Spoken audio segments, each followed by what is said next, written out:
Bienvenue dans ce nouveau podcast de l'univers du bonheur. Je suis Alice et aujourd'hui nous allons parler d'émotions.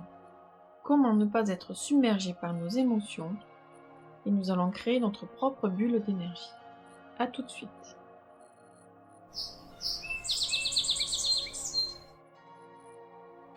Ce podcast est une lecture d'un article qui participe à l'événement d'Interblogueur « Comment faire face à ses émotions et continuer d'avancer » qui est organisé par le blog Bien-être en cours. J'apprécie ce blog et en particulier l'article qui parle de médecine chinoise, qui est un des piliers des soins énergétiques que je pratique. Les émotions. Comment y faire face? Ça, c'est un sujet qui me parle vraiment. Moi-même très sensible à tout et super empathique aussi depuis toute ma vie. J'y suis confrontée quotidiennement. Je vous explique ce mot, empathie, que j'ai découvert il y a seulement quelques années. L'empathie, c'est la capacité de ressentir les émotions des autres. C'est parfois comparé à une éponge. J'ai finalement trouvé le secret en visualisant le bonheur de l'intérieur, c'est-à-dire en créant ma bulle d'énergie. Créer sa bulle d'énergie. En d'autres termes, c'est visualiser le bonheur à l'intérieur. Vous pouvez pratiquer cette visualisation chaque fois que vous vous sentez anxieux, oppressé, inquiété. Cela fut une révélation pour moi. Je compris enfin pourquoi, à l'image d'une cocotte minute, j'explosais régulièrement sans pouvoir l'anticiper. Je suis aussi hypersensible, et du coup, cela veut dire que j'ai tous mes sens en éveil constamment. Je peux réagir plus rapidement et violemment que d'autres personnes face à des situations diverses. Je crois que l'association de ces deux traits de caractère me font être aussi hyper émotive. Par exemple, lorsque je regarde un film, je suis les émotions présentées. Joie, suspense, stress et aussi pleurs.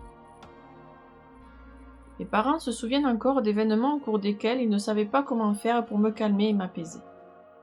D'ailleurs, parfois, ils ne comprenaient pas quel avait été l'élément déclencheur. Aujourd'hui, adulte et maman confrontée à ma fille qui me ressemble, j'ai voulu comprendre comment fonctionnent les énergies qui nous entourent et que nous ressentons. Je me suis permise de regarder à l'intérieur de moi pour apprendre à mieux me connaître. Je vous avoue que j'avais peur. Mais grâce à un excellent accompagnement de développement personnel, je fais face aujourd'hui. Grâce à ma découverte des méditations de pleine conscience, j'ai créé pour ma fille, mes amis et les animaux qui en ont besoin, un exercice de visualisation que je nomme la bulle magique.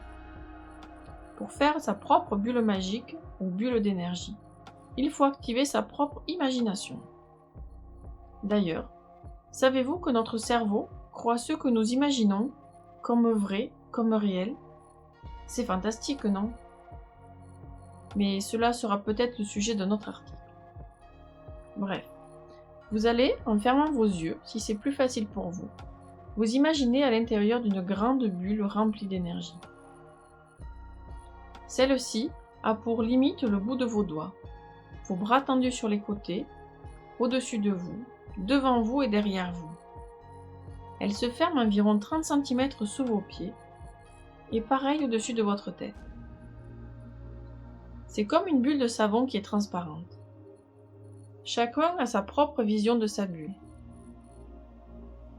Cela peut aussi être expliqué comme la poche maternelle utérine qui protège et qui est invisible là, quand vous parlez à vos animaux ou à des bébés. Le fait d'activer sa bulle d'énergie, c'est génial. C'est comme si d'un seul coup, vous avez un château fort autour de vous. Vous avez des remparts pour vous permettre de voir arriver les événements extérieurs. Vous seul pouvez ajouter toutes les options que vous souhaitez. Par exemple, moi, j'aime bien mettre un filtre anti-con sur ma bulle. À vous d'imaginer ce que vous avez besoin. Votre bulle d'énergie doit être entièrement fermée, centrée sur vous et grande. Si vous vous apercevez que votre bulle d'énergie comporte des trous, des déchirures, voire une absence de bulle immense, ce qui arrive très souvent, utilisez votre imagination pour la réparer. chacun a ses goûts. Par exemple, les enfants utilisent souvent du scotch. Vous pouvez recoudre. Vous pouvez placer un objet, comme une fleur en pot, pour boucher une ouverture. Vous pouvez placer une fermeture éclair ou des agrafes pour refermer votre bulle. Vous pouvez changer entièrement de couche externe de bulle aussi. À vous de décider. Si votre mur du château est troué ou effondré, vous ne pourrez pas bien vous protéger. Ensuite, à l'intérieur de votre bulle, il doit y faire bon vivre. Vous devez faire en sorte que votre bulle soit lumineuse, pleine de belles énergies. Vous pouvez la remplir de ce qu'il vous plaît. Par exemple, de la lumière, des couleurs, du chocolat, des fées, des doudous, de l'amour de son papa, l'amour de sa maman, de matériaux préférés, de fleurs, de musique, etc. Pour cela, n'hésitez pas à sortir ce que vous ne voulez plus. Faites le tri, le ménage. C'est chez vous. Alors respectez et utilisez votre propre espace personnel pour vous. Ouste les objets, les choses que vous avez héritées de votre famille et de la société. Si cela ne vous correspond pas, vous envoyez tout cela dehors, au recyclage des énergies que vous demandez mentalement. Grâce à cette bulle, je passe des journées plus calmes à l'intérieur de moi.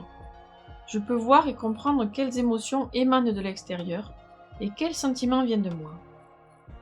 Cela permet à mes enfants d'être moins perturbés par leur environnement proche.